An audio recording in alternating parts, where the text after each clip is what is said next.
Pêvajoya nû ya aştî û çareseriyê êdî derbasî qonaxeke nû dibe. Lewra PKK xwe fesih kir û dev ji şerê çekdarî berda.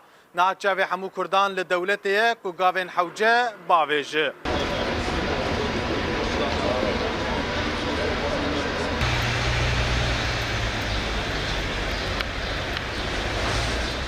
عولی gerek Kürt nabkat aşiret golü mayinde u dürüst ava bakın devlet ji gava muhakkak tiştik heye belki mesela herkes tiştinden ne zanı li gava tişki ciddi tüneba peki xafas netkir devleti ev zamanı xo ne digoher valla devlet ji işe ve zoru kurdi işe van zoru yani dedi herkes benadı becidi be aşiti şer zortur.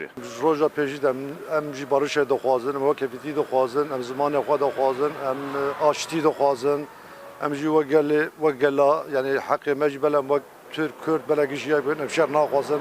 Devlet gerek jî pêv gava bavêjin, alî Kurda demokrasî olarak hak, hukuk, adalet çi gerekmiş ki gerek ve ya beki. Barış tiştekî baş ya, silah denin baş yani. Hakkı koymanja gobnana ki yani çava hakkı zamanı serbest kın. Barış her daim iş bu dünyayı tamam dünyayı başı. Em Kürt olarak em barış edivazın. Gerekir o insan vek Demirtaş dervebin o zamanı xwe eğitima Kurda tamamıyla azbejim yani. Tamamıyla hakkı Kurda komple gerek teslimi olan bakın. Velat maz rahat beno.